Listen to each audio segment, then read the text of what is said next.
Quand j'ai commencé l'apiculture, au fur et à mesure que j'avance, je fais des découvertes. Et c'est très intéressant. Et je vois qu'avec le miel, ça peut vraiment faire beaucoup pour l'être humain, pour sa santé, et voilà, pour son bien-être.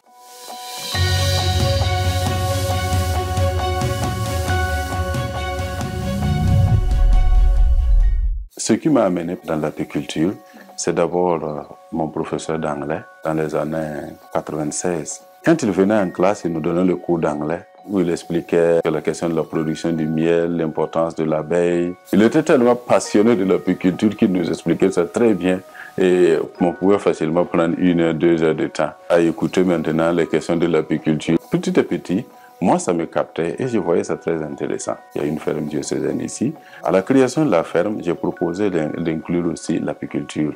On a commencé l'apiculture avec 20 ruches. Petit à petit, je me suis rendu compte que c'est une activité qui est très importante et que je ne peux pas laisser ça à la seule ferme. La ferme, c'est bien, mais il faut que ça prenne une envergure un peu plus grande. Puisque je sais que si je fais une transition, je bouge, c'est pas tout le monde qui aime les abeilles. Les gens auront peur des abeilles, on va dire bon, il faut les détruire, il faut les faire partir, alors que c'est très important. Comme il y avait à Sapui ici des gens aussi qui aimaient l'apiculture et qui voulaient évoluer dans ce sens, donc on s'est réunis et on a essayé de créer cette coopérative. Voilà. La coopérative compte plus de 600 ruches installées dans la zone de Sapui.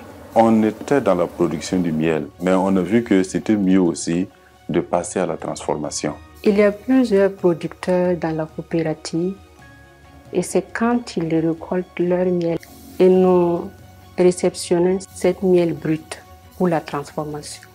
On peut avoir plus de 200 à 300 litres comme ça par semaine. En plus, nous transformons le miel en savon. On a des pommades, on a des crèmes à base de la cire d'abeille. On a aussi la propolis, on a l'hydromel.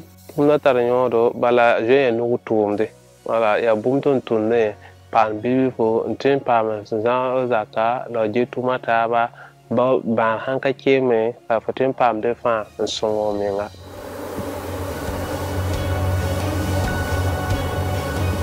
La perspective, c'est de pouvoir produire du miel monofloral, par exemple le miel de mangue. Voilà pourquoi on va planter des manguiers. On prévoit planter plus de 1000 pieds pour pouvoir à long terme produire le miel de mangue. On va encore produire aussi le miel de tournesol. Cette année, on va faire cette expérience.